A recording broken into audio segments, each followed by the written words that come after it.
Halo sahabatku. Selamat datang kembali di channel Cerita Momo. Apa kabar kalian hari ini? Semoga selalu sehat dan bahagia ya. Pernah nggak sih kalian membayangkan bagaimana rasanya dihina habis-habisan oleh mertua sendiri karena dianggap orang miskin dan tidak punya apa-apa? Padahal, kenyataannya justru sebaliknya. Di kisah kali ini, kita akan mengikuti perjalanan indah. Seorang istri yang datang ke rumah dalam keadaan basah kuyup, tapi malah disambut cibiran pedas mertuanya yang sedang sibuk pamer mobil Pajero. Istri benalu tak pantas pakai mobil mewah, kata mertuanya. Padahal, mertuanya tidak tahu siapa sebenarnya pemilik mobil itu, dan siapa sosok ayah hebat yang berdiri di belakang Indah. Siapkan tisu ya, karena cerita ini bakal bikin hati kalian teriris tapi juga sangat terharu di akhir. Nah, sebelum kita masuk ke ceritanya, yuk kita absen dulu. Jangan lupa like video ini dan subscribe channel Cerita Momo, biar kita makin semangat berkarya. Terus, coba tulis di kolom komentar di bawah, nama kalian, asal kota, dan ketik kata, hadir. Aku pengen banget menyapa sahabat-sahabat Cerita Momo dari seluruh penjuru kota. Sudah siap? Yuk, kita mulai ceritanya. Sore itu, halaman rumah minimalis bercat krem itu tampak lebih sesak dari biasanya. Bukan karena banyaknya pot bunga atau hiasan taman yang asri, melainkan karena keberadaan sebuah mobil Pajero Sport berwarna hitam mengkilap yang terparkir gagah, memakan hampir seluruh ruang di sana. Di teras, Bu Jamilah berdiri dengan dagu terangkat tinggi, senyumnya merekah lebar, seakan-akan dialah pemilik dunia hari itu. Di hadapannya, 3 orang tetangga menatap mobil itu dengan pandangan kagum bercampur iri, tatapan yang justru menjadi bahan bakar bagi kesombongan Bu Jamilah. Ya begitulah, Bu, suara Bu Jamilah terdengar lantang, sengaja dikeraskan agar tetangga sebelah yang tidak ikut berkumpul pun bisa lamat-lamat mendengar. Tangan Bu Jamilah menepuk-nepuk kap mesin mobil itu dengan bangga, seolah sedang menepuk pundak pahlawan perang. Si Adit itu memang pekerja keras. Baru 2 tahun nikah, karirnya langsung melesat. Lihat nih, mobil gagah begini bisa dibeli tunai. Tunai loh, Bu, bukan kredit kayak orang-orang kebanyakan yang gaya dulu baru mikir bayarnya. Para tetangga mengangguk-angguk, berdecak kagum sambil berbisik satu sama lain. Wah, hebat ya Mas Adit, Bu Jamilah. Beruntung sekali ibu punya anak sukses dan berbakti, puji salah satu tetangga yang memakai daster batik. Bu Jamilah tertawa renyah, tawa yang terdengar memekakan telinga bagi seseorang yang sedang berdiri mematung di balik pintu dapur. Jelas dong, bibit unggul itu ya begini hasilnya. Adit itu dari kecil memang sudah kelihatan bakat kayanya. Beda sama Bu Jamilah sengaja menggantung kalimatnya, lalu melirik sinis dengan ekor matanya ke arah pintu rumah yang sedikit terbuka. Heh, Indah, kamu ngapain saja di dalam? Ngelamun? Tamu sudah haus dari tadi, mana minumannya? Lambat sekali kerjamu, kayak siput. Indah, yang sedari tadi menahan napas di balik pintu, tersentak kaget. Dengan tergesa-gesa, ia mengangkat nampan berisi 5 gelas teh manis hangat yang baru saja ia seduh. Tangannya sedikit gemetar, bukan karena nampan itu berat, melainkan karena beban perasaan yang menghimpit dadanya setiap kali mendengar nada bicara mertuanya. Ia melangkah keluar menuju teras, berusaha menyunggingkan senyum sopan meski hatinya perih bagai diiris sembilu.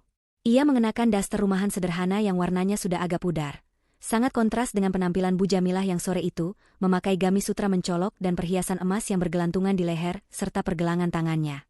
Maaf, Bu, tadi airnya baru mendidih, jadi harus nunggu sebentar, ucap Indah pelan dengan suara lembut, sambil meletakkan gelas-gelas itu satu persatu di meja teras dengan sangat hati-hati. Bu Jamilah mendengus kasar. Alasan saja bisamu. Bilang saja kamu malas.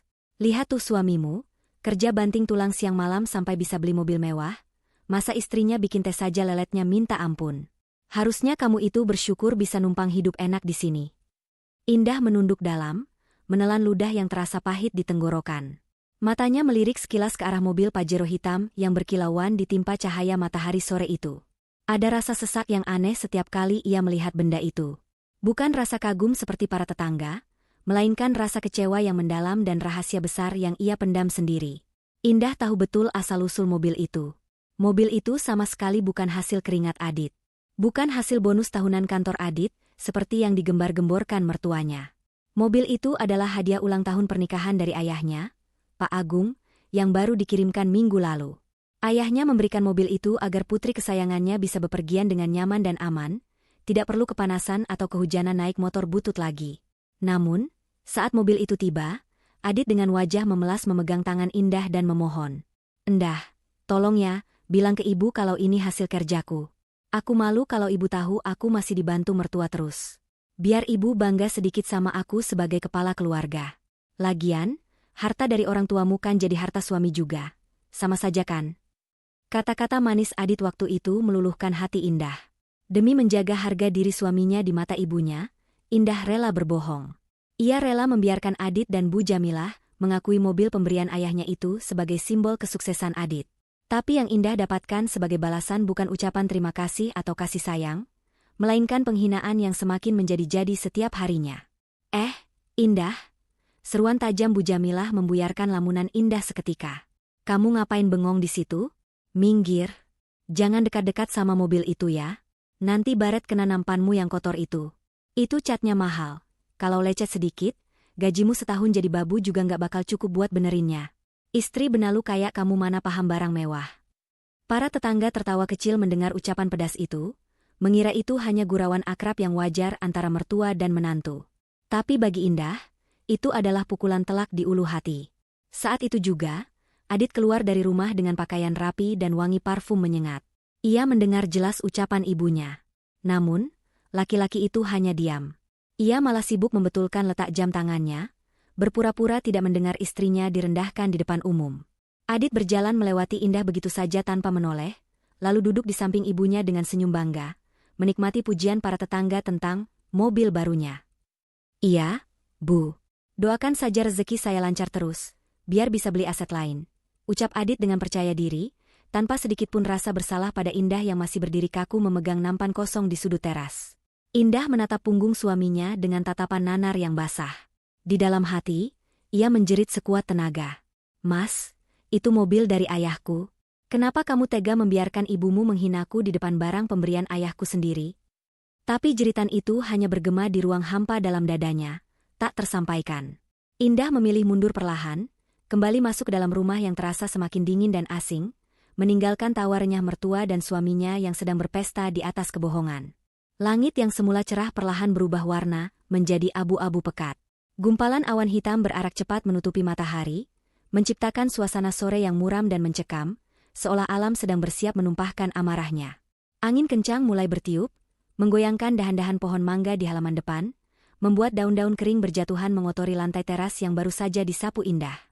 Di ruang tengah, suasana justru terasa kontras. Rina, adik perempuan Adit yang baru saja datang berkunjung, sedang berbaring santai di sofa empuk sambil memainkan ponselnya. Kakinya yang jenjang dinaikkan ke atas meja kaca tanpa rasa sungkan, sementara toples camilan di pangkuannya sudah hampir kosong. Bu Jamilah duduk di samping putri kesayangannya itu sambil memijat-mijat kaki Rina. Seakan Rina adalah putri raja yang kelelahan usai memimpin negara, padahal Rina hanya pengangguran yang kerjanya menghabiskan uang kakaknya. "Aduh, Bu, Rina lapar nih, tapi nggak mau makan masakan rumah. Bosen rasanya tawar, nggak ada selera," rengek Rina manja, matanya tetap terpaku pada layar ponsel. "Rina lagi pengen banget makan sate marangi yang ada di perbatasan kota itu loh, Bu. Yang bumbunya meresap banget itu." Bu Jamilah langsung tersenyum lebar menanggapi permintaan anaknya. "Oh, sate yang terkenal itu? Ya sudah, beli saja. Apa sih yang nggak buat anak bungsu ibu?" Indah yang sedang mengepel lantai di sudut ruangan, menghentikan gerakannya sejenak. Ia melirik ke arah jendela.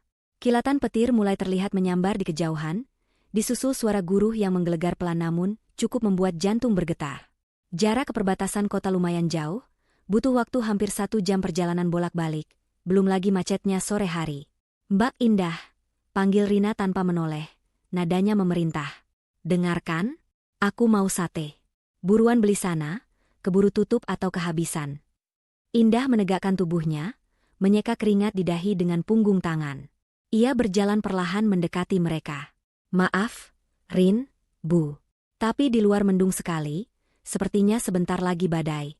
Apa tidak sebaiknya pesan lewat aplikasi online saja? Atau beli yang dekat-dekat sini saja?" saran Indah dengan hati-hati. Bu Jamilah langsung melotot, pijatannya di kaki Rina berhenti seketika. Kamu ini kalau disuruh alasannya 1000. Kalau Rina maunya sate yang di sana, ya di sana. Lewat aplikasi itu mahal ongkos kirimnya. Sayang uangnya cuma buat bayar kurir. Kamu kan ada, nganggur, buat apa bayar orang lain? Tapi, Bu. Indah mencoba membela diri, matanya beralih menatap Adit yang baru saja keluar dari kamar mandi. Adit tampak segar, sedang mengeringkan rambut dengan handuk. Indah menatap suaminya dengan penuh harap. Mas Adit, langit gelap sekali. Kalau memang Rina mau sate itu, boleh tidak kita pakai mobil saja? Atau Mas Adit yang antar aku? Indah berharap Adit akan iba. Pajero hitam itu terparkir manis di depan. Dengan mobil itu, hujan badai pun tidak akan jadi masalah. Apalagi mobil itu sebenarnya milik ayahnya yang diberikan untuk kenyamanan mereka berdua. Namun, harapan Indah hancur berkeping-keping saat mendengar tawa sinis Bu Jamilah meledak. Pakai mobil? Hah?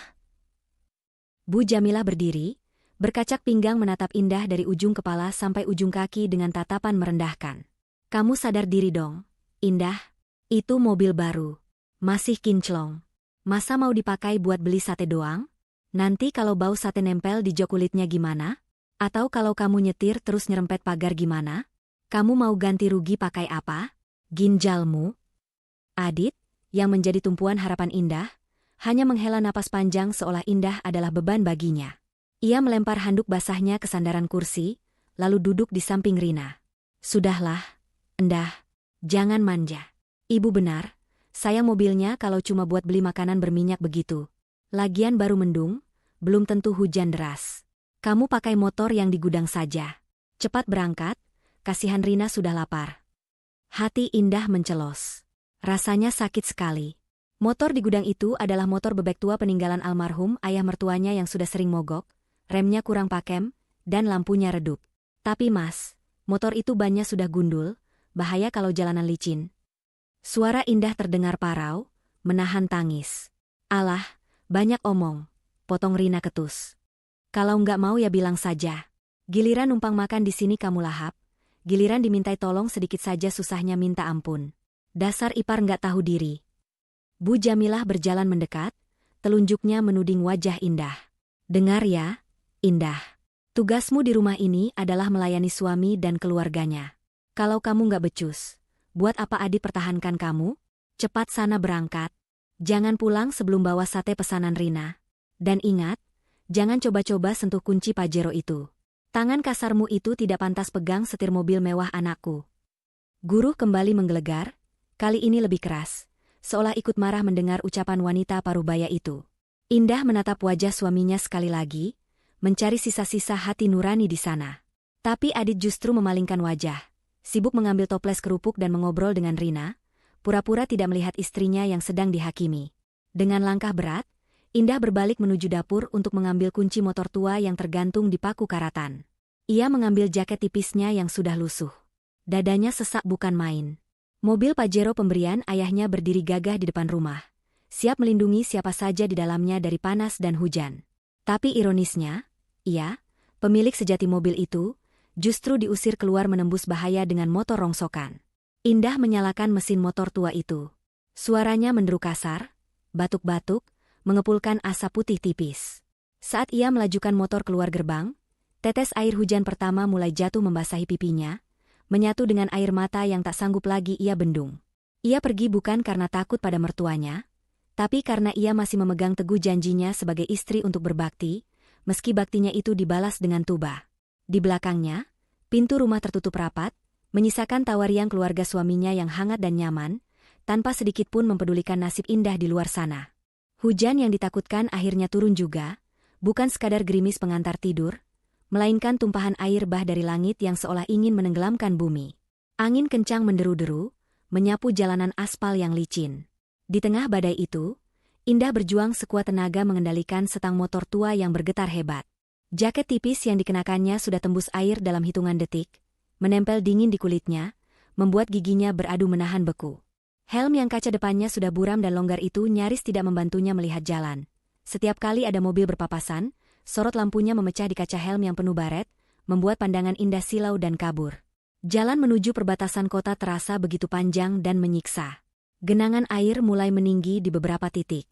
Tiba-tiba, mesin motor tua itu tersedak. Suaranya batuk-batuk kasar, lalu mati total tepat saat Indah berada di ruas jalan yang sepi dan minim penerangan.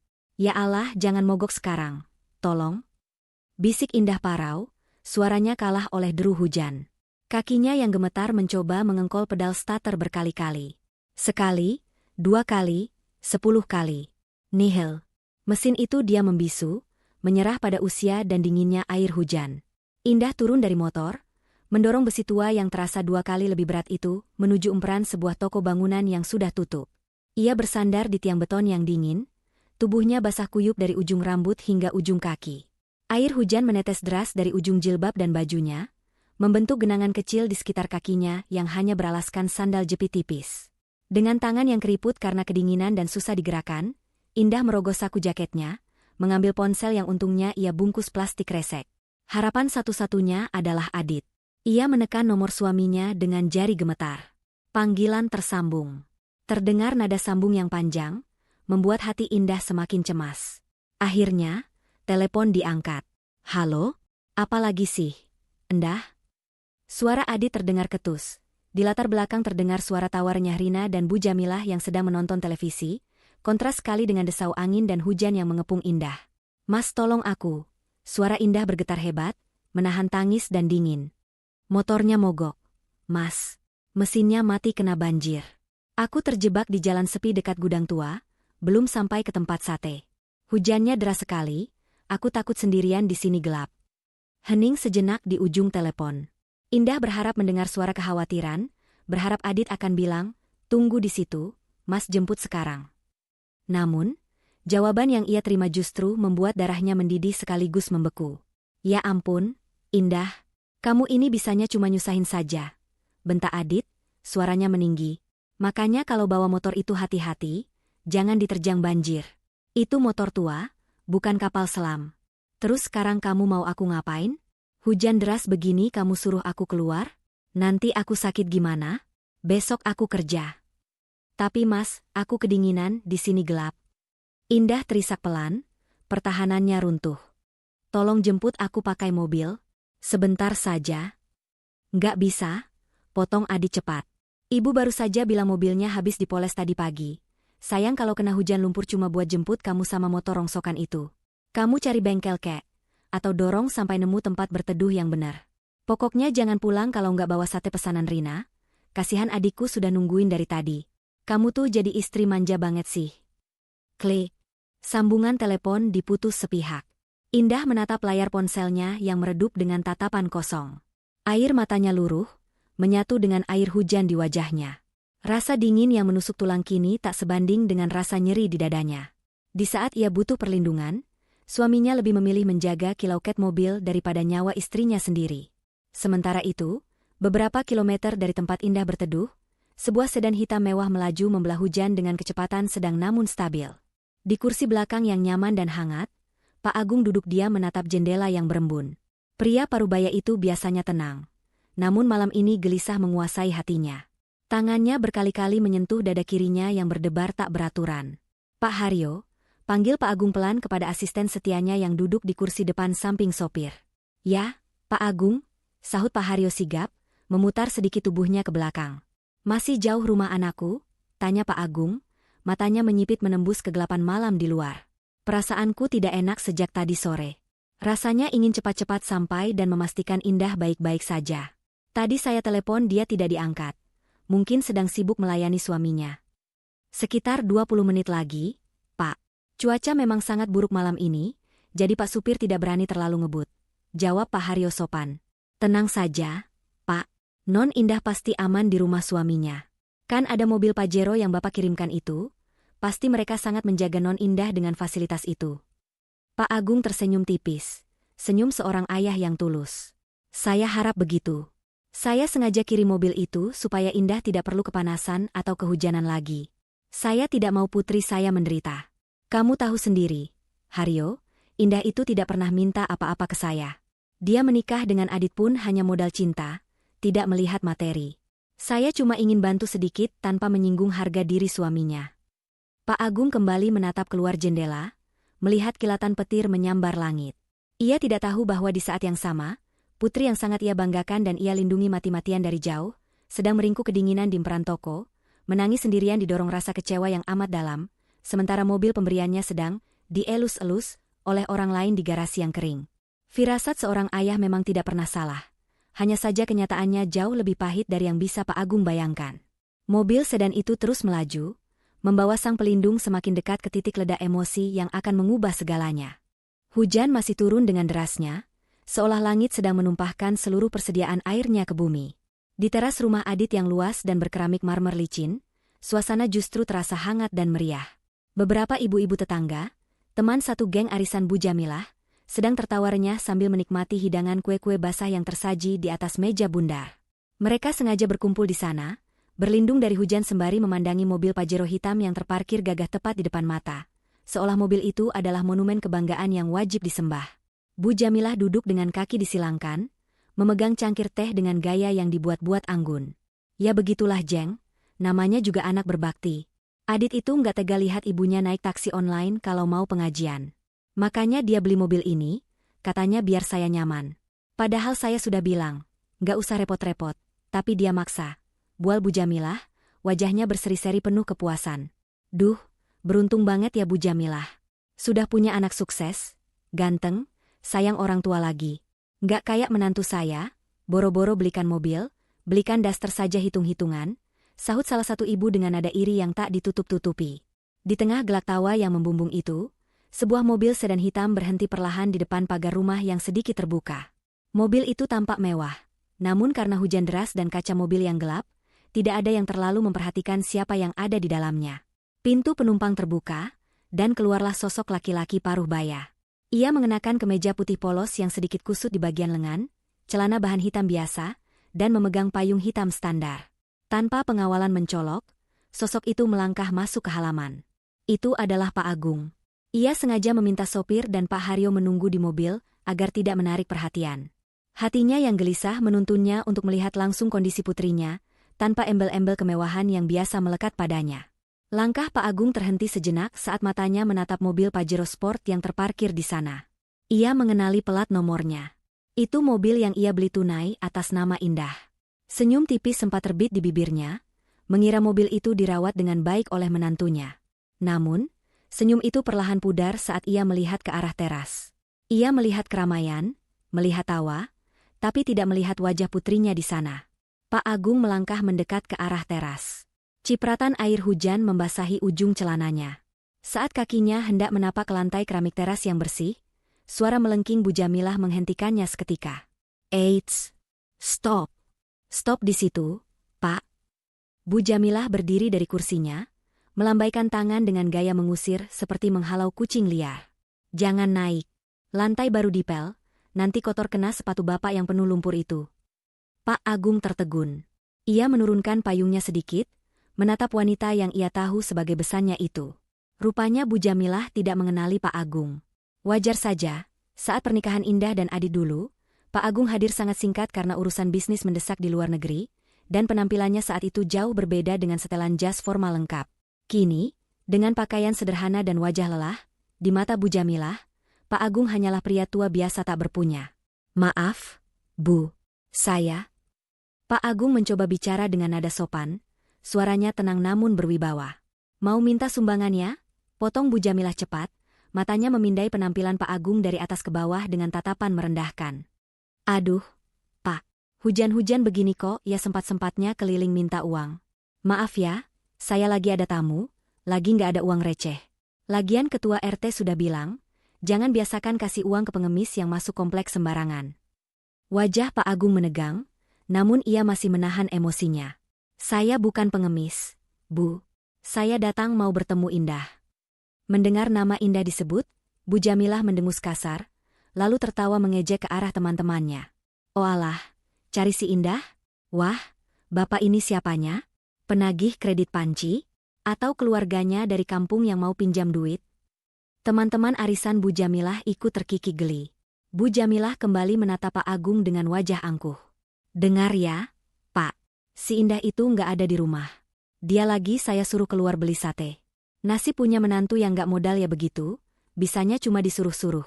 Kalau bapak mau nunggu, ya tunggu saja di luar pagar sana, atau di pos satpam depan. Jangan di sini. Bikin sumpek pemandangan, apalagi di sebelah mobil mahal anak saya. Nanti bapak nyenggol, lecet, nggak sanggup ganti. Darah Pak Agung berdesir panas mendengar ucapan itu. Kalimat, menantu nggak modal, dan, disuruh-suruh, menghantam telinganya dengan keras. Ia menatap nanar ke arah mobil Pajero yang ia berikan. Mobil itu ada di sini, kering dan mengkilap, sementara putrinya disuruh keluar menembus badai ini. Indah keluar naik apa, Bu? Tanya Pak Agung, suaranya memberat, menahan gemuruh di dadanya yang lebih dahsyat dari petir di langit.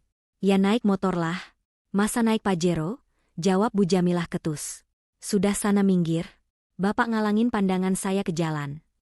Tepat saat Bu Jamilah hendak kembali duduk, Adit keluar dari dalam rumah sambil membawa toples kue tambahan. Ia melihat Pak Agung berdiri di pinggir teras, basah terkena tempias hujan. Siapa, Bu? Tanya Adit acuh tak acuh. Nggak tahu, orang tua nyasar cari istrimu. Paling kerabat miskinnya Indah yang mau numpang hidup. Sudah ibu suruh tunggu di luar. Jawab Bu Jamilah santai. Adit menatap Pak Agung sekilas. Ia juga tidak mengenali mertuanya dengan baik karena jarang bertemu, dan ia terlalu malas untuk peduli. Oh, ya sudah, biarin aja di situ. Jangan disuruh masuk, Bu, karpet baru nanti bau apek. Pak Agung mengepalkan tangannya kuat-kuat pada gagang payung. Rahangnya mengeras. Ia berdiri di sana, di bawah guyuran hujan yang semakin deras, diperlakukan seperti sampah oleh orang-orang yang hidup bermewah-mewahan di atas fasilitas yang ia berikan. Ia tidak pergi. Ia berdiri tegak laksana tugu batu, matanya menatap tajam ke arah jalan raya, menunggu kedatangan putrinya. Dalam hati, ia bersumpah, jika satu tetes saja air mata Indah jatuh karena perlakuan mereka malam ini, ia akan meruntuhkan kesombongan mereka hingga ke dasar bumi. Baik, saya akan menunggu, ucap Pak Agung pelan, lebih kepada dirinya sendiri. Saya akan menunggu untuk melihat sendiri drama apa yang sedang kalian mainkan pada putri saya. Waktu seakan berjalan melambat bagi Pak Agung yang masih berdiri mematung di pinggiran teras. Kakinya yang terbalut sepatu kulit sederhana kini sudah basah sepenuhnya oleh genangan air yang meluap dari talang atap. Namun, rasa dingin di kakinya sama sekali tidak sebanding dengan rasa dingin yang menjalar di hatinya saat melihat perilaku Besan dan menantunya. Mereka masih asyik bercanda, sesekali melirik Pak Agung dengan tatapan risih, seolah berharap pria tua itu segera pergi ditelan bumi.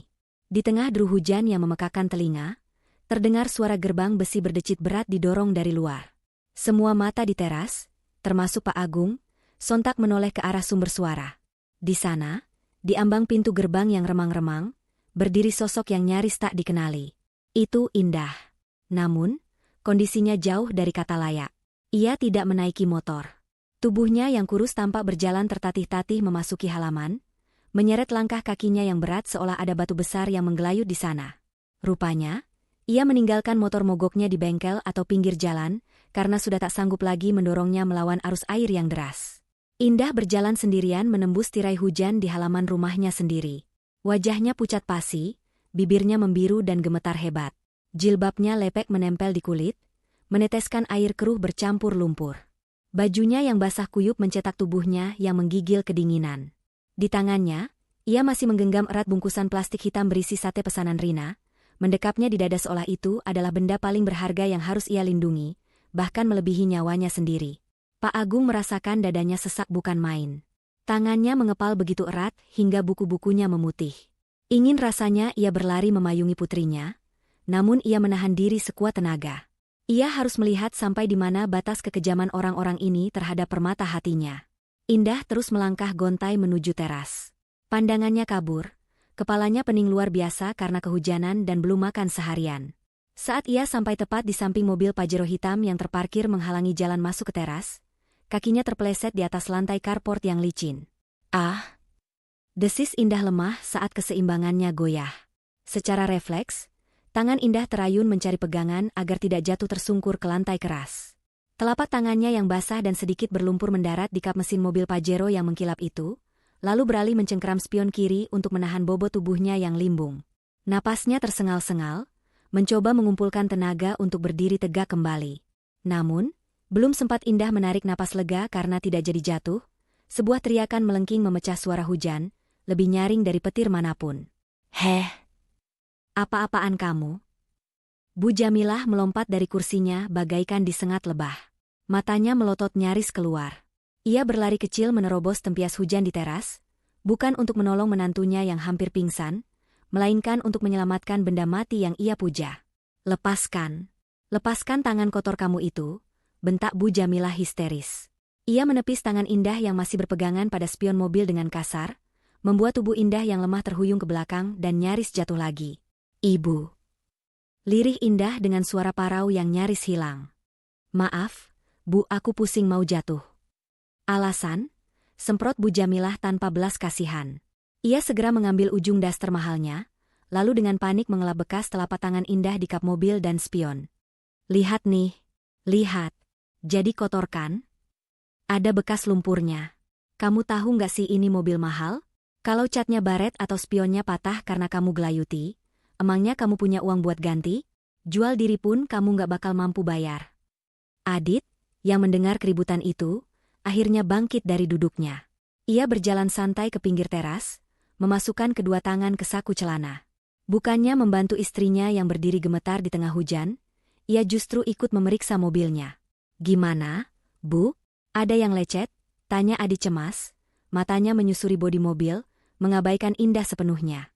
"Untung nggak ada, Dit. Tapi kotor ini loh, bikin noda air," gerutu Bu Jamilah sambil mendelik tajam ke arah Indah. "Kamu itu ya, Indah. Sudah pulang telat, bikin malu dilihat tetangga compang-camping begitu, sekarang malah mau ngerusak aset suami. Otakmu itu di mana?" Para tamu arisan di teras terdiam, saling berpandangan dengan rasa canggung. Beberapa merasa kasihan, tapi tak berani bersuara melihat kegarangan Bu Jamilah. Indah menunduk, air mata hangat mengalir di pipinya yang dingin, menyatu dengan hujan. Ia mengulurkan bungkusan plastik yang sedari tadi ia lindungi. "Ini, Bu, sate pesanan Rina. Maaf lama, motornya mogok." Bu Jamilah merampas bungkusan itu dengan kasar. "Ya jelas lama. Dasar lelet. Sana, minggir dari dekat mobil. Lewat pintu belakang. Jangan lewat depan, nanti lantai teras yang baru dipel jadi becek semua gara-gara kakimu yang penuh lumpur itu. Dasar menyusahkan." Indah tidak membantah. Ia tidak punya tenaga lagi untuk membela diri. Dengan sisa-sisa kekuatannya, ia berbalik arah, berjalan tertatih-tatih menyusuri jalan setapak sempit di samping rumah menuju pintu dapur belakang. Ia melewati Pak Agung yang berdiri di pinggir teras tanpa menyadarinya, karena pandangannya sudah buram oleh air mata dan rasa pusing. Saat Indah melewatinya, Pak Agung bisa melihat dengan jelas bibir putrinya yang membiru dan tangan yang gemetar hebat. Bau anyir air hujan dan lumpur menguar dari tubuh anak kesayangannya itu. Hati Pak Agung remuk redam. Rasa sakit menghantam dadanya begitu keras, hingga ia harus berpegangan pada pilar pagar agar tidak ambruk. Ini bukan lagi sekadar kurang ajar. Ini adalah penyiksaan. Setelah Indah menghilang di belokan samping rumah, Bu Jamilah kembali ke tempat duduknya sambil mengibaskan tangan, seolah baru saja mengusir lalat sampah. "Maaf ya, ibu-ibu. Biasalah, punya menantu dari kampung memang harus sering-sering dikasih pelajaran biar tahu aturan. Kalau nggak digitukan, nanti ngelunjak, merasa berhak atas harta anak saya." Adit kembali duduk, mengambil satu tusuk sate dari bungkusan yang baru dibuka Rina yang baru keluar kamar. "Enak nih satenya. Untung nggak basah dalamnya," komentar Rina santai, tanpa bertanya sedikit pun tentang kakak iparnya yang baru saja bertaruh nyawa di jalanan demi sate itu. Di pinggir teras yang basah, Pak Agung menegakkan tubuhnya. Wajahnya yang tadi menyeratkan kesedihan mendalam, kini berubah total. Sorot matanya menjadi gelap dan tajam, setajam mata elang yang siap menyambar mangsa. Rahangnya mengeras, gigi gemeretuk menahan amarah yang sudah sampai di ubun-ubun. Payung hitam di tangannya ia tutup dengan gerakan lambat namun penuh tekanan. Ia tidak akan menunggu lebih lama lagi. Sandiwara kesabaran ini sudah selesai. Saatnya sang ayah mengambil alih panggung untuk mengadili mereka yang telah melukai putrinya. Suasana di teras rumah semakin riuh oleh gelak tawa, seakan tidak ada sedikit pun jejak penderitaan yang baru saja melintas di hadapan mereka. Aroma sate marangi yang gurih menyerbak memenuhi udara, bercampur dengan aroma teh melati yang mengepul hangat. Rina melahap tusuk sate ketiganya dengan nikmat, saus kacang menempel di sudut bibirnya, tanpa sedikit pun mengingat bahwa makanan itu dibeli dengan harga pengorbanan kakak iparnya yang kini sedang menggigil di belakang rumah. "Gimana, Jeng? Enak satenya?" tanya Bu Jamilah kepada teman-temannya dengan nada bangga, seolah ia sendiri yang memasaknya. "Enak banget, Bu. Dagingnya empuk," puji salah satu tamu. "Tapi kasihan juga ya mantunya tadi, sampai basah kuyup begitu. Nggak disuruh ganti baju dulu, Bu?" Bu Jamilah mengibaskan tangannya acuh tak acuh. "Alah, biarkan saja. Indah itu fisiknya kuat. Orang kampung biasa kerja kasar di sawah juga nggak bakal sakit cuma kena hujan sedikit. Lagian kalau dimanjakan, nanti dia lupa daratan. Menantu itu harus dididik keras biar tahu posisi. Adit yang duduk di sebelah ibunya hanya mengangguk setuju sambil mengunyah lontong. Iya, Bu Tati. Indah itu memang agak dramatis orangnya. Padahal cuma hujan biasa, tapi gayanya kayak habis kena badai topan. Biar dia belajar tanggung jawab sedikit. Di sudut teras yang remang, Pak Agung masih berdiri tegak.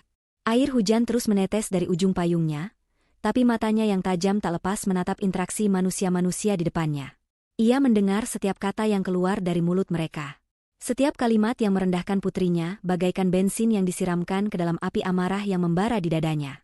Tangan Pak Agung meremas gagang payung hingga buku-bukunya memutih. Ia menahan napas, menunggu seberapa jauh batas moral mereka akan dilanggar. Tiba-tiba, Bu Jamilah menepuk meja pelan, teringat sesuatu. Tunggu dulu. Tadi si Indah lewat sini kan? Lantainya pasti kotor lagi. Bu Jamilah segera menengok ke bawah, menatap lantai keramik putih di ujung teras. Memang ada sedikit jejak air bercampur tanah dari sandal jepit Indah tadi. Wajah Bu Jamilah langsung berubah merah padam. Indah! Teriak Bu Jamilah melengking. Suaranya memecah suara hujan. Indah! Kesini kamu. Tidak ada jawaban selama beberapa detik. Hanya suara angin yang menderu. Pura-pura budek ya? Bu Jamilah bangkit, hendak melangkah ke belakang, namun pintu samping terbuka perlahan. Indah muncul di sana. Kondisinya masih sama mengenaskannya seperti tadi. Ia belum sempat ganti baju. Tubuhnya masih berbalut pakaian basah yang mencetak tulang-tulangnya yang kedinginan.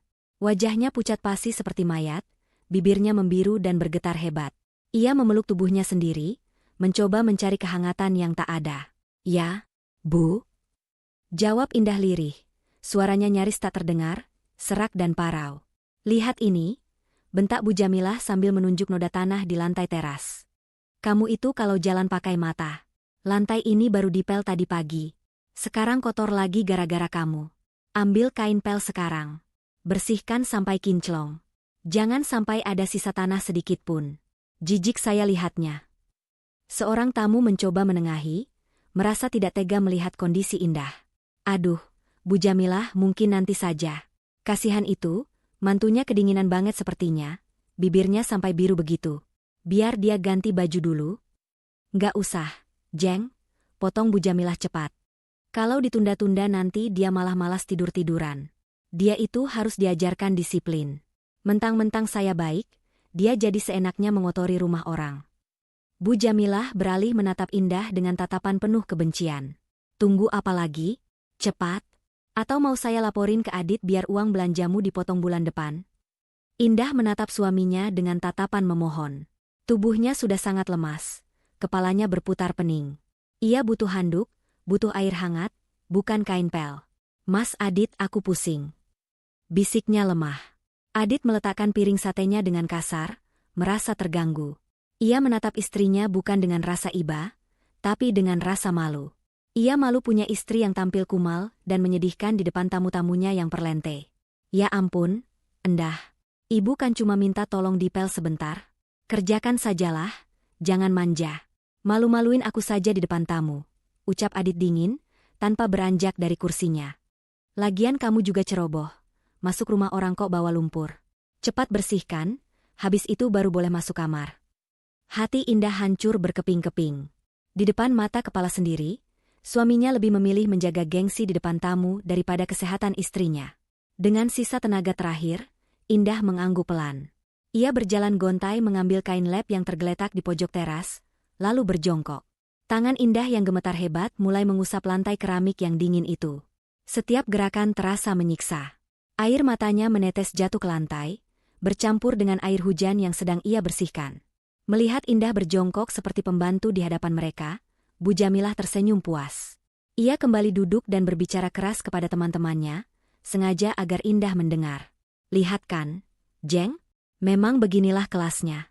Istri benalu yang datang tanpa bawa harta apa-apa, ya pantasnya memang begini. Diurusin, dikasih makan, dikasih tempat tinggal, tapi balas budi saja susah. Dia pikir karena sudah nikah sama Adit, derajatnya jadi naik? Mimpi. Darah kampung ya tetap kampung. Bu Jamilah menunjuk mobil Pajero hitam yang berdiri gagah di belakang Indah. Dia itu nggak pantas bersanding sama anak saya. Apalagi naik mobil mewah itu. Mobil itu terlalu berkelas buat disentuh tangan kasar kayak dia. Harusnya dia bersyukur saya masih izinkan dia napas di rumah ini. Rina tertawa kecil sambil memainkan ponselnya. Betul, Bu. Kak Adit itu terlalu baik sih. Coba kalau Rina jadi kakak, sudah Rina pulangkan dia ke bapaknya yang gak jelas itu. Di bawah guyuran hujan yang tak kunjung reda, Indah terus menggosok lantai sambil menangis dalam diam. Harga dirinya diinjak-injak hingga rata dengan tanah. Ia merasa tak lebih berharga dari kotoran yang sedang ia bersihkan. Namun, tidak ada yang menyadari, di pinggir teras yang gelap, sosok Pak Agung sudah tidak lagi memegang payungnya dengan benar. Payung itu jatuh terlepas dari tangannya, menggelinding di lantai basah. Pria parubaya itu tidak lagi peduli pada hujan yang membasahi tubuhnya. Matanya merah menyala menahan tangis dan amarah.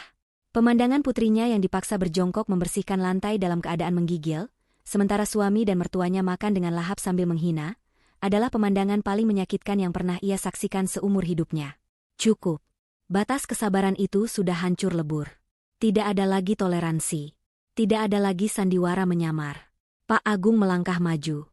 Langkahnya berat dan penuh tekanan, menimbulkan bunyi cipratan air yang keras. Aura di sekitarnya berubah mencekam, seolah badai yang sesungguhnya baru saja akan dimulai dari dalam dirinya. Bunyi langkah sepatu basah yang menghentak keras di atas lantai keramik memecah keriuhan di teras itu. Sosok Pak Agung berjalan menembus batas tempias hujan, masuk ke area teras yang terang benderang. Air menetes deras dari rambutnya yang memutih, membasahi bahu kemejanya yang kini lepek menempel di kulit. Wajahnya yang biasanya teduh kini mengeras laksana batu karang, dengan sorot mata yang memancarkan kilatan amarah yang jauh lebih menakutkan daripada badai di luar sana. Bu Jamilah yang sedang asyik mengunyah sate sontak terlonjak kaget. Sate di tangannya nyaris terlepas. Matanya melotot melihat pria tua yang tadi ia usir kini justru melangkah masuk tanpa izin, mengotori lantai teras yang sedang dibersihkan oleh Indah. Heh, orang tua kurang ajar. Teriak Bu Jamilah melengking, suaranya melambung tinggi menyaingi suara guruh. Siapa suruh kamu masuk? Kamu tuli ya? Saya suruh tunggu di luar pagar. Lihat tuh, lantai saya jadi basah lagi kena sepatumu yang penuh lumpur. Keluar. Keluar sekarang atau saya panggil satpam.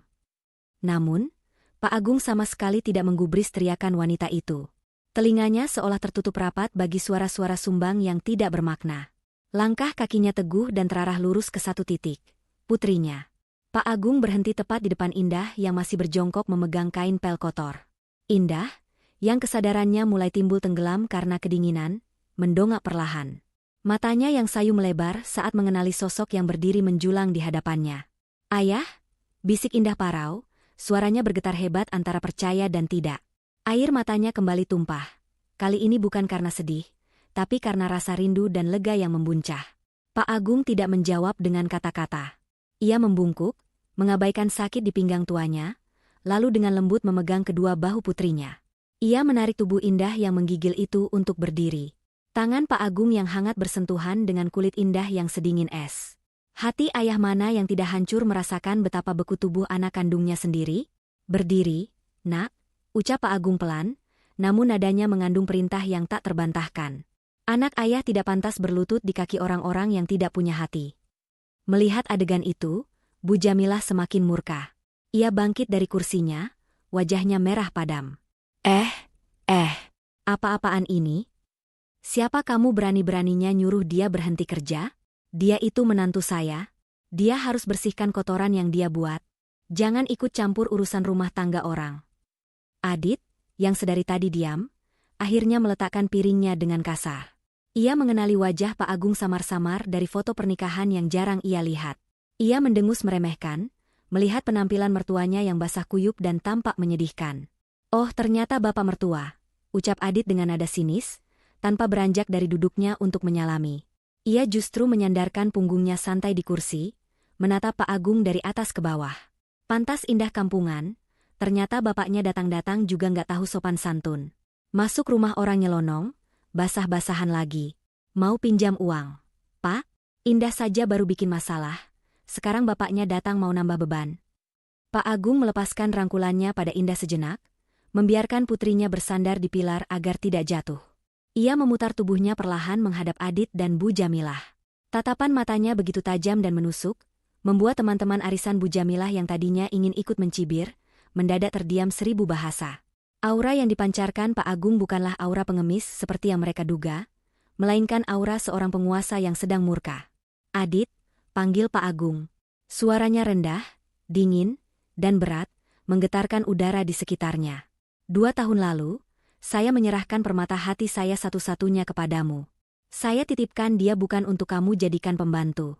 Saya serahkan dia bukan untuk kamu biarkan kehujanan dan kelaparan, sementara kamu duduk nyaman kekenyangan di sini. Adit tertawa remeh, mencoba menutupi rasa terintimidasi yang tiba-tiba muncul di hatinya. "Halah, permata apanya? Istri kaya indah itu banyak. Pak, nggak usah dramatis. Saya ini suaminya, saya yang kasih dia makan, jadi terserah saya mau didik dia seperti apa. Bapak kalau nggak punya kontribusi apa-apa di rumah ini, mending diam saja. Jangan sok ngajarin orang kaya cara hidup." "Benar?" Timpal Bu Jamilah berapi-api, jari telunjuknya menuding wajah Pak Agung. "Bapak sadar diri dong. Lihat anak saya, sukses, punya mobil Pajero, rumah bagus. Indah itu beruntung Adit mau pungut. Harusnya Bapak terima kasih sama kami, bukan malah datang bikin keributan. Kalau Bapak nggak suka cara kami didik Indah, ya bawa saja pulang. Tapi jangan harap kami kasih pesangon sepeser pun." Pak Agung tersenyum, sebuah senyuman getir yang penuh ironi. Ia melangkah maju 1 langkah mendekati meja makan mereka. Adit refleks memundurkan punggungnya, merasa ngeri melihat ekspresi wajah mertuanya yang berubah drastis. "Kalian bangga dengan kemewahan ini?" tanya Pak Agung sambil menyapu pandangan ke arah rumah dan mobil di halaman. "Kalian merasa hebat karena memiliki benda-benda mati ini, sampai-sampai kalian lupa cara memanusiakan manusia." "Ya jelas bangga dong," sahut Rina ketus sambil mengunyah kerupuk. "Kak Adit kerja keras buat dapat ini semua. Beda sama Bapak dan Kak Indah yang bisanya cuma numpang." Pak Agung mengangguk pelan, seolah memaklumi kebodohan mereka. Ia merogoh saku celananya yang basah, mengeluarkan ponsel yang ia bungkus plastik. Ia menekan 1 tombol. Dalam hitungan detik, suasana hening yang mencekam itu dipecahkan oleh suara derap langkah kaki yang tegap dan serempak dari arah gerbang. 3 orang berbadan tegap dengan setelan jas hitam rapi berlari menerobos hujan, dipimpin oleh Pak Haryo yang membawa payung besar. Mereka masuk ke halaman dengan sigap, berbaris rapi di belakang Pak Agung, lalu membungkuk hormat serempak. "Siap, Pak Agung," seru mereka tegas. Bu Jamilah, Adit, Rina, dan para tamu ternganga. Mulut mereka terbuka lebar, mata mereka membulat sempurna. Sate di tangan Rina jatuh ke lantai. Suasana yang tadinya penuh ejekan berubah menjadi kebingungan yang mencekam. Pak Haryo maju selangkah, menyerahkan sebuah handuk tebal yang kering dan hangat kepada Pak Agung dengan sikap sangat takzim, seolah melayani seorang raja. "Maaf terlambat masuk, Pak. Sesuai instruksi Bapak tadi, kami menunggu aba-aba." Pak Agung mengambil handuk itu, tidak menggunakannya untuk dirinya sendiri, melainkan berbalik dan menyelimutkan handuk itu ke kepala dan tubuh Indah yang masih menggigil. Ia menggosok pelan kepala putrinya dengan penuh kasih sayang. "Hangatkan dirimu, Nak," bisik Pak Agung lembut, lalu kembali berbalik menatap keluarga Adit yang kini wajahnya mulai pucat pasi. "Kalian tanya siapa saya?" Suara Pak Agung kini terdengar lebih lantang, menggelegar memenuhi teras rumah itu. "Saya adalah orang yang selama ini diam melihat keangkuhan kalian.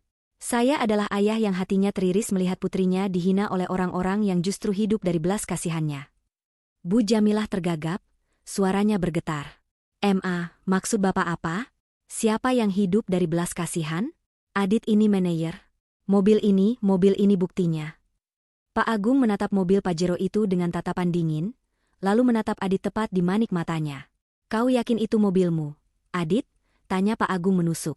"Atau kau hanya seorang pengecut yang bersembunyi di balik nama istrimu untuk menutupi ketidakmampuanmu sendiri?" Adit menelan ludah dengan susah payah. Keringat dingin mulai bercucuran di pelipisnya, bercampur dengan udara lembab malam itu.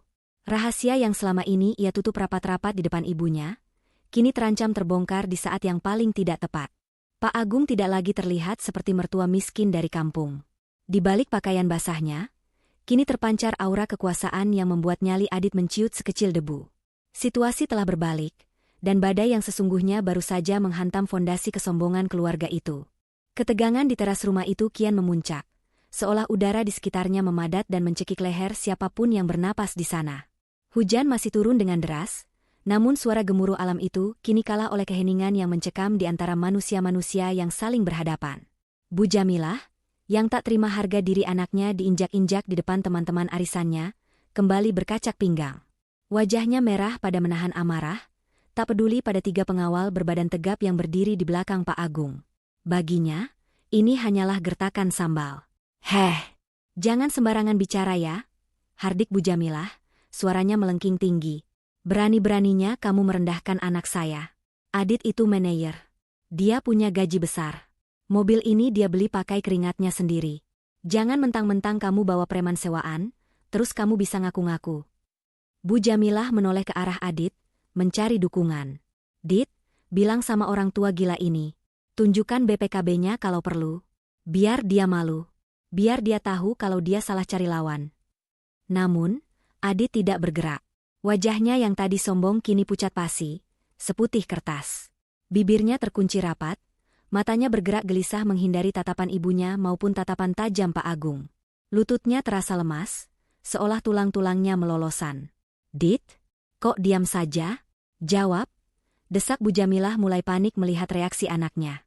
Pak Agung tertawa kecil, tawa yang kering dan hampa tanpa rasa humor. Ia mengangkat tangannya sedikit, memberi isyarat pada Pak Haryo. "Haryo, tolong cerahkan ingatan mereka. Sepertinya keluarga ini menderita amnesia akut karena terlalu lama hidup dalam hayalan," perintah Pak Agung datar. "Siap, Pak," jawab Pak Haryo tegas. Dengan gerakan tenang namun penuh wibawa, Pak Haryo mengeluarkan sebuah map kulit berwarna coklat dari balik jasnya. Ia membuka map itu, mengeluarkan beberapa lembar dokumen penting, lalu melangkah maju dan menyodorkannya tepat di depan wajah Bu Jamilah dan teman-temannya. "Silakan dibaca dengan teliti, Ibu-ibu," ucap Pak Haryo sopan namun menekan. "Ini adalah salinan faktur pembelian dan STNK asli mobil Pajero Sport bernomor polisi B1NDA itu. Di situ tertulis jelas nama pemiliknya." Tangan Bu Jamilah gemetar saat menyambar kertas itu. Teman-teman arisannya ikut menjulurkan leher, penasaran setengah mati.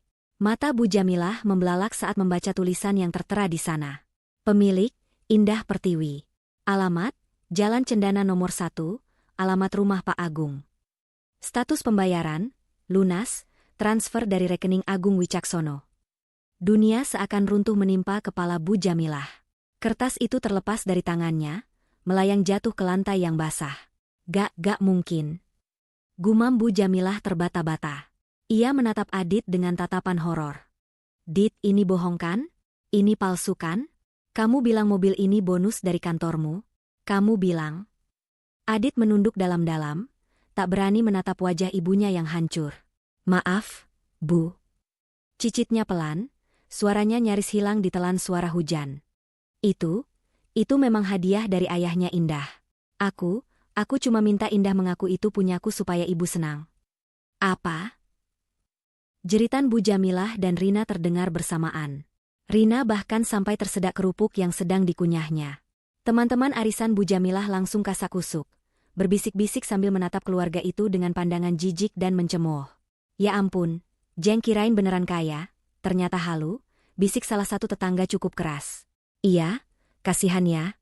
Mobil punya mantu diaku-aku, mantunya malah dijadikan babu. Kualat itu namanya." Wajah Bu Jamilah yang tadi merah karena marah, kini berubah menjadi ungu karena malu yang amat sangat. Rasa malunya terasa lebih menyakitkan daripada tamparan fisik. Ia yang selama ini selalu pamer, selalu merendahkan orang lain, kini telanjang bulat aibnya di depan umum. Pak Agung tidak memberi mereka waktu untuk bernapas. Ia melangkah maju mendekati Adit, tatapannya dingin membekukan. "Kau dengar itu, Adit?" Suara Pak Agung rendah namun mengintimidasi. "Ibumu malu bukan karena kau miskin. Ibumu malu karena kau pembohong. Dan kau..." Pak Agung menunjuk dada Adit dengan telunjuknya. "Kau menggunakan harta saya untuk menindas putri saya. Kau biarkan Indah kehujanan, sementara kau pamerkan mobil ini seolah kau rajanya." Adit gemetar hebat. Pak, saya bisa jelaskan?" "Tidak perlu penjelasan," potong Pak Agung keras. "Mana kuncinya?" Adit terdiam, tangannya secara refleks memegang saku celananya dengan erat. Ia tidak mau melepaskan kunci itu. Mobil itu adalah satu-satunya simbol statusnya di kompleks ini. Tanpa mobil itu, ia bukan siapa-siapa. "Saya bilang, mana kuncinya?" bentak Pak Agung. Suaranya menggelegar membuat Rina menjerit ketakutan dan bersembunyi di balik punggung ibunya. Adit menggeleng pelan, matanya berkaca-kaca ketakutan. Jangan, Pak, tolong, nanti saya ke kantor naik apa? Ibu mau pengajian naik apa? Pak Agung menatap Adit dengan rasa jijik yang tak terlukiskan. Kau masih memikirkan gengsimu di saat istrimu hampir mati kedinginan? Haryo, ambil. Tanpa menunggu 2 kali, Pak Haryo memberi kode pada 2 pengawal di belakangnya. Mereka maju serempak, mengepung Adit. Adit mundur ketakutan hingga terpojok ke dinding. Salah satu pengawal dengan mudah mencengkeram pergelangan tangan Adit. Memelintirnya sedikit, cukup untuk membuat Adit meringis kesakitan, dan merogoh saku celananya. Aduh, sakit. Lepas, raung Adit. Dalam sekejap, kunci mobil Pajero dengan gantungan kulit mewah itu sudah berpindah tangan. Pengawal itu menyerahkannya kepada Pak Haryo, yang kemudian menyerahkannya kepada Pak Agung. Pak Agung menggenggam kunci itu erat-erat. Ia menekan tombol unlock pada remote. Blip-blip. Lampu mobil Pajero itu berkedip 2 kali, suaranya terdengar nyaring di tengah hujan, seolah mengejek Adit yang kini berdiri lemas sambil memegangi tangannya yang sakit. Mobil ini, Pak Agung berbicara sambil menatap Bu Jamilah dan Rina bergantian, adalah kendaraan untuk putri saya. Saya membelikannya agar dia terlindungi. Tapi karena kalian menganggap dia, benalu, yang tidak pantas menyentuh mobil mewah, maka baiklah. Saya kabulkan keinginan kalian. Pak Agung berjalan mundur mendekati Indah yang masih berdiri dalam rangkulan handuk tebal. Tubuhnya masih lemah namun matanya menatap ayahnya dengan rasa haru yang membuncah. Mulai detik ini, mobil ini haram hukumnya dinaiki oleh kalian, ucap Pak Agung final. Kalian bilang Indah tidak pantas? Salah. Justru mobil ini terlalu bagus untuk ditumpangi oleh manusia-manusia serakah yang tidak tahu adab seperti kalian. Bu Jamilah terduduk lemas di kursi, air matanya mulai menetes karena rasa malu dan kehilangan gengsi yang mendadak. Rina menangis sesenggukan. Tamu-tamu arisan satu persatu mulai pamit mundur, tidak ingin terlibat lebih jauh dalam drama keluarga yang memalukan itu, meninggalkan keluarga Adit dalam kehancuran citra yang sempurna. Pak Agung beralih menatap Indah, tatapannya melembut seketika. Indah, masuk ke mobil ayah yang di sana. Di sini udaranya kotor, tidak baik untuk kesehatanmu. Tapi, yah. Indah menatap Adit sekilas, ada rasa kasihan di matanya meski suaminya telah jahat padanya. Tidak ada tapi-tapian, potong Pak Agung tegas. Ayah belum selesai dengan mereka. Kamu masuk dulu, hangatkan badanmu. Biar ayah yang bersihkan sisa-sisa, sampah, di sini. Indah menurut. Dibantu oleh Pak Haryo yang memayunginya dengan hormat, Indah berjalan perlahan meninggalkan teras itu, melewati mobil Pajero yang kini terasa asing bagi Adit, menuju mobil sedan mewah Pak Agung yang menunggu di depan gerbang. Sepeninggal Indah, Pak Agung kembali menatap Adit dan Bu Jamilah. Sekarang, urusan harta sudah selesai. Kita bicara soal tempat tinggal. Kalian pikir rumah yang kalian tempati ini punya siapa? Pertanyaan itu membuat jantung Bu Jamilah yang sudah lemah, seakan berhenti berdetak seketika. Matanya terbelalak lebar. Adit mendongak kaget, keringat dingin kembali mengucur deras di punggungnya. Mimpi buruk mereka ternyata belum berakhir. Justru baru saja memasuki babak yang lebih mengerikan. Pertanyaan Pak Agung menggantung di udara, berat dan menekan dada, lebih menakutkan daripada suara guru yang masih sahut menyahut di langit malam. Wajah Bu Jamilah yang tadinya pucat karena malu urusan mobil, kini berubah menjadi abu-abu, seolah darah berhenti mengalir ke kepalanya. Apa maksud Bapak? Suara Bu Jamilah terdengar mencicit, nyaris hilang di telan angin. Matanya bergerak liar menatap sekeliling teras, menatap pilar-pilar kokoh rumah itu, dinding-dinding yang selama ini ia banggakan sebagai istananya. Rumah ini Adit yang beli. Adit yang bayar cicilannya setiap bulan. Iya kan, Dit? Jawab, Dit. Jangan diam saja kayak patung. Bu Jamilah mengguncang bahu Adit dengan kasar, berharap anaknya itu memberikan jawaban yang bisa menyelamatkan harga dirinya yang sudah hancur lebur. Namun, Adit justru merosot. Kakinya tak lagi sanggup menopang tubuhnya. Ia jatuh terduduk di lantai teras yang dingin, kepalanya tertunduk dalam di antara kedua lututnya. Dit?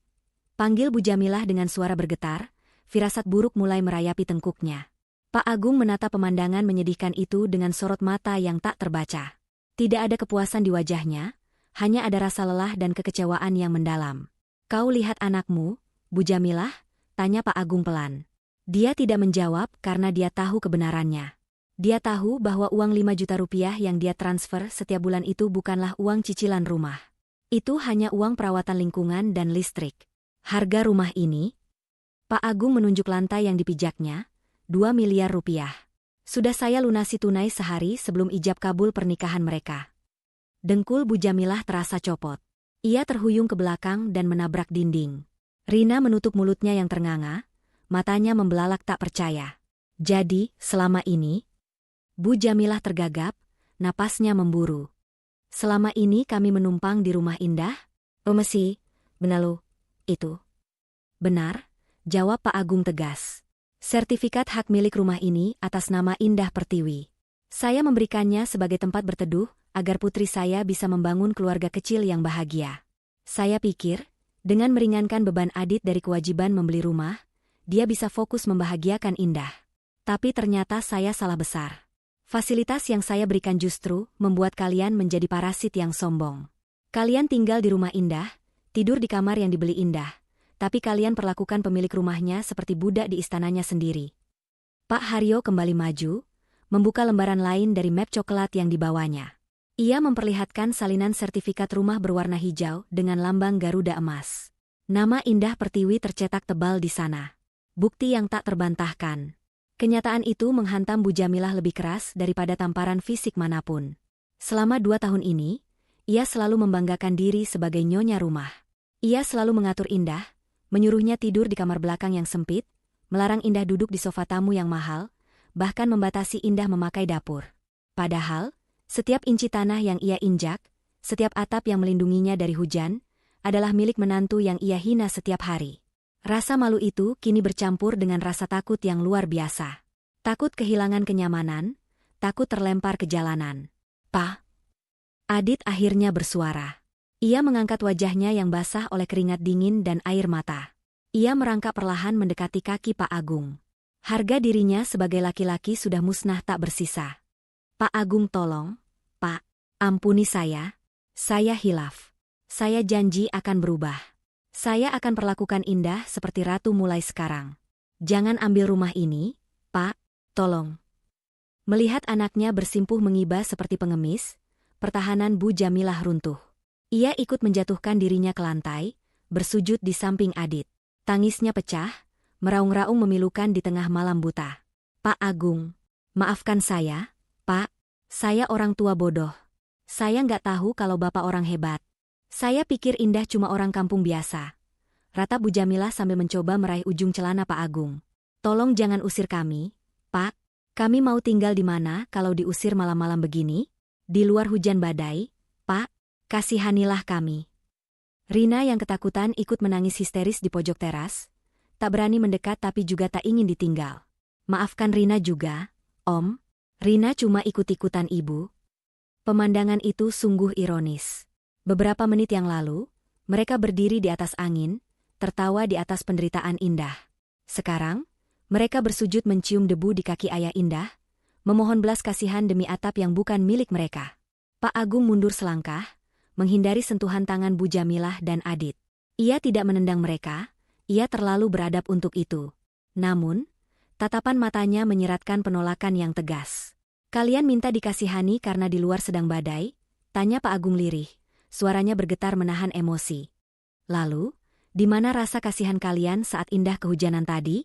Di mana hati nurani kalian saat menyuruh putri saya, pemilik rumah ini, untuk mendorong motor mogok sendirian sementara kalian berpesta sate di sini? Di mana?" Teriakan terakhir Pak Agung menggelegar, membuat Bu Jamilah dan Adit tersentak kaget dan berhenti menangis sejenak. "Kalian tidak takut pada Tuhan, tapi kalian takut jatuh miskin," lanjut Pak Agung dingin. "Maaf, kalian tidak tulus. Kalian bersujud bukan karena menyesal telah menyakiti hati anak saya. Kalian bersujud karena takut kehilangan Pajero dan rumah mewah ini. Kalian menangis bukan karena kehilangan Indah, tapi karena kehilangan fasilitas yang melekat padanya." Adit menggeleng kuat-kuat, air matanya bercucuran. "Enggak, Pak. Demi Allah, saya sayang Indah. Saya cinta istri saya." "Cinta?" Pak Agung tersenyum sinis. "Cinta itu melindungi, Adit. Cinta itu memuliakan. Kalau kau cinta istrimu, kau tidak akan membiarkan ibumu menyebutnya benalu. Kalau kau cinta istrimu, Kau akan menjemputnya saat hujan, tak peduli mobilmu kotor atau tidak. Kau gagal, Adit. Kau gagal menjadi suami, dan kau gagal menjadi laki-laki. Pak Agung berbalik badan, membelakangi mereka yang masih bersimpuh. Ia memberi isyarat tangan kepada Pak Haryo. Haryo, pastikan kunci rumah ini diganti besok pagi. Dan mengenai nasib mereka malam ini. Pak Agung menghela napas panjang, menatap kegelapan malam. Meski hatinya sakit, ia bukan manusia kejam seperti mereka. Biarkan mereka tinggal malam ini. Saya tidak akan mengusir orang ke tengah badai seperti binatang. Tapi pastikan, saat matahari terbit besok pagi, rumah ini sudah kosong. Tidak ada lagi jejak mereka di sini. Paham? Siap, laksanakan, Pak, jawab Pak Haryo tegas. Pak, jangan, Pak, beri kami kesempatan kedua. Teriak Bu Jamilah histeris, mencoba bangkit mengejar Pak Agung. Namun dua pengawal berbadan tegap langsung menghadang langkah Bu Jamilah dengan bentengan tangan yang kokoh. Bu Jamilah tertahan, hanya bisa menangis meraung-raung melihat punggung Pak Agung yang semakin menjauh. Indah, Indah, teriak Adit putus asa, memanggil nama istrinya. Maafkan Mas, Endah, Mas salah. Keluar dong, Endah, bilang sama ayahmu jangan begini. Teriakan Adit hanya dijawab oleh suara hujan yang mulai mereda, menyisakan gerimis sepi. Indah tidak keluar. Pintu mobil sedan mewah di depan gerbang itu tertutup rapat. Kaca jendela yang gelap menyembunyikan wajah Indah, memisahkan dunianya dengan dunia Adit untuk selamanya. Pak Agung berjalan tenang menuruni tangga teras, melewati halaman, lalu masuk ke dalam mobil sedan hitamnya. Ia duduk di samping Indah yang sedang bersandar lemah dengan mata sembab. Di dalam keheningan kabin mobil yang nyaman dan hangat itu, Pak Agung menatap putrinya. Ia melihat gurat kesedihan di wajah Indah, tapi juga melihat secercah kelegaan di sana. Beban berat yang selama 2 tahun ini dipikul sendirian, akhirnya terangkat sudah. Sudah selesai, Nak, bisik Pak Agung lembut sambil menggenggam tangan Indah yang masih dingin. Tidak ada lagi yang akan menyakitimu. Tidak ada lagi yang akan menghinamu. Indah menoleh menatap ayahnya, lalu menatap samar-samar ke arah teras rumah melalui kaca jendela yang basah. Ia melihat bayangan suaminya dan mertuanya yang masih bersujud di lantai, terlihat kecil dan menyedihkan. Ada rasa nyeri di sudut hatinya. Bagaimanapun, ia pernah mencintai Adit. Namun, rasa sakit akibat pengkhianatan dan penghinaan itu jauh lebih besar. Hatinya sudah tawar. Terima kasih, Ayah. Ucap Indah pelan, air mata terakhir menetes di pipinya. Ayo kita pulang, Yah. Indah ingin pulang ke rumah kita. Pak Agung mengangguk mantap. Ia mengetuk sekat kaca depan, memberi kode pada sopir. Jalan, Pak. Mesin mobil menderu halus. Sedan hitam mewah itu perlahan bergerak mundur, menjauh dari rumah minimalis yang kini terasa seperti neraka yang ditinggalkan. Ban mobil melindas genangan air, memercikan sisa-sisa kenangan pahit kejalanan. Di teras, Adit dan Bu Jamilah hanya bisa menatap lampu belakang mobil itu yang semakin mengecil dan akhirnya menghilang di tikungan jalan. Mereka ditinggalkan dalam kesunyian yang mencekam, dikelilingi oleh kemewahan palsu yang besok pagi akan lenyap, menyisakan penyesalan yang terlambat dan tak berguna. Hujan pun berhenti, seolah alam telah selesai membersihkan kotoran di tempat itu, menyisakan mereka berdua yang harus menghadapi realita pahit akibat kesombongan mereka sendiri. Cahaya matahari pagi menerobos masuk melalui celah-celah jendela kamar yang besar dan mewah, menyapu lembut wajah Indah yang masih terlelap dalam tidur yang tenang. Untuk pertama kalinya dalam 2 tahun terakhir, ia tidur tanpa rasa cemas, tanpa takut dibentak karena bangun kesiangan, dan tanpa mimpi buruk tentang cucian piring yang menumpuk. Di kamar masa kecilnya yang bernuansa pastel hangat itu, Indah perlahan membuka mata, menatap langit-langit kamar yang tinggi berhiaskan lampu gantung kristal yang indah. Ia mengerjap, menyadari bahwa ia tidak lagi berada di kamar sempit nan pengap di rumah Adit, melainkan di istananya sendiri, rumah Pak Agung. Sementara itu, di seberang kota, suasana pagi justru terasa seperti penghakiman akhir zaman bagi penghuni rumah minimalis di Jalan Melati. Tepat pukul 7 pagi, Pak Haryo dan timnya sudah berdiri tegak di depan gerbang. Tidak ada kekerasan, tidak ada teriakan kasar, hanya ketegasan yang mematikan. Waktunya habis, Pak Adit, Bu Jamilah, ucap Pak Haryo datar sambil melihat jam tangannya. Silakan tinggalkan kunci rumah di meja. Truk sewaan untuk barang-barang pribadi kalian sudah menunggu di depan. Bu Jamilah keluar dari pintu rumah dengan mata bengkak dan wajah sembab yang mengerikan. Ia menyeret koper besar berisi pakaian-pakaian mahalnya dengan langkah gontai. Tidak ada lagi gamis sutra, atau perhiasan emas yang biasa ia pamerkan. Pagi itu, ia hanya memakai das terkusut, tampak 10 tahun lebih tua dari usianya. Di belakangnya, Rina berjalan sambil menunduk dalam-dalam, menutupi wajahnya dengan ujung kerudung, menghindari tatapan para tetangga yang sudah berkumpul di jalanan seperti sedang menonton sirkus. Adit keluar terakhir kali. Ia sempat berhenti di teras, menatap kosong ke arah garasi yang kini melompong. Tidak ada lagi Pajero hitam yang gagah itu. Tidak ada lagi kebanggaan yang bisa ia tepuk. Rumah yang selama ini ia klaim sebagai hasil keringatnya, kini harus ia tinggalkan karena kebohongan yang ia rangkai sendiri. Lihat tuh, diusir beneran. Bisik seorang ibu tetangga cukup keras, suara yang dulu memuji Bu Jamilah kini berbalik menjadi pedang yang menyayat hati. Makanya, jangan sombong. Ternyata semua punya mantunya. Kasihan ya si Indah, untung sudah diselamatkan bapaknya. Bisikan-bisikan itu terasa lebih menyakitkan daripada tamparan. Adit berjalan menunduk menuju taksi online yang akan membawa mereka entah kemana. Mungkin ke rumah kontrakan petak sempit yang sesuai dengan gaji aslinya.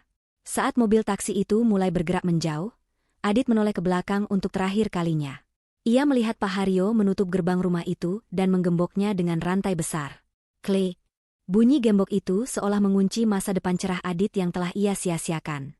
Ia kehilangan istri yang tulus, kehilangan rumah mewah, dan kehilangan kehormatannya sebagai laki-laki, hanya demi mengejar validasi semu ibunya. Di dalam taksi yang hening itu, tangis penyesalan Adit pecah tanpa suara, namun terlambat. Sangat terlambat. Kembali ke kediaman Pak Agung, Indah berjalan menuruni tangga melingkar menuju ruang makan. Aroma nasi goreng mentega kesukaannya tercium harum. Di ujung meja makan panjang yang terbuat dari kayu jati ukir, Pak Agung sudah duduk menunggu. Pria parubaya itu tersenyum lebar saat melihat putrinya turun. Tidak ada jas formal, hanya kaos polos santai rumahan, tapi wibawanya sebagai seorang ayah yang penuh kasih terasa begitu kuat. Selamat pagi, Tuan Putri, sapa Pak Agung hangat. Tidurmu nyenyak, Nak? Indah tersenyum, matanya kembali berkaca-kaca. Nyenyak sekali, yah. Rasanya seperti beban ribuan kilo di pundak Indah hilang begitu saja. Pak Agung berdiri, menarik kursi untuk Indah duduk.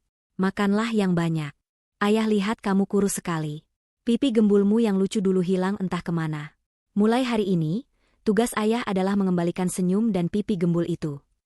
Mereka sarapan dengan tenang, diselingi canda tawa ringan yang sudah lama hilang dari hidup Indah. Di tengah makan, Indah meletakkan sendoknya perlahan. Wajahnya berubah sedikit sendu. Yah. Panggil Indah pelan.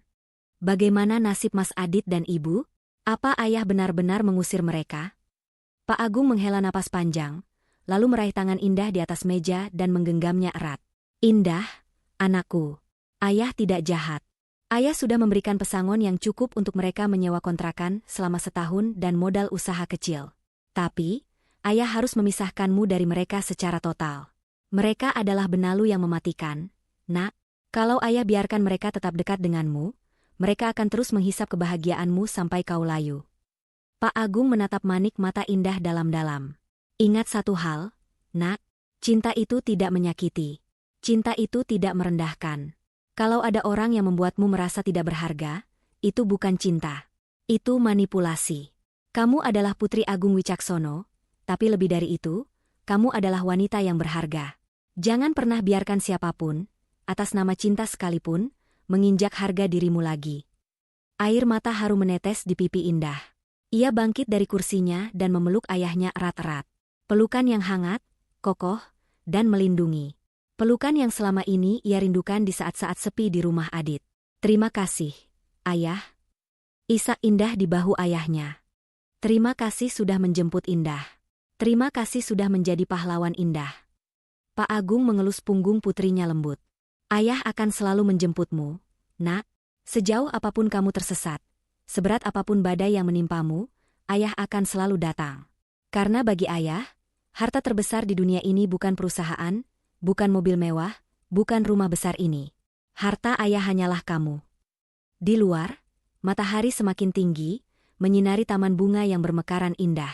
Indah melepaskan pelukannya, menghapus air matanya, dan tersenyum. Senyum yang benar-benar lepas, tanpa beban. Ia tahu, luka di hatinya mungkin butuh waktu untuk sembuh. Tapi ia tidak lagi sendirian. Ia telah pulang ke tempat di mana ia dicintai apa adanya, bukan karena apa yang ia miliki. Dan bagi Indah, itulah definisi kebahagiaan yang sesungguhnya. Pesan moral: sejauh apapun seorang anak perempuan melangkah pergi mengejar cintanya, sosok ayah akan selalu menjadi tempat pulang paling aman saat dunia melukainya. Jangan pernah merendahkan pasanganmu hanya karena silau harta, karena di balik kesederhanaan seseorang, mungkin tersimpan kemuliaan yang jauh lebih besar dari apa yang bisa dibeli dengan uang. Penyesalan selalu datang terlambat, maka hargailah ketulusan sebelum ia pergi dijemput oleh mereka yang lebih tahu cara memuliakannya.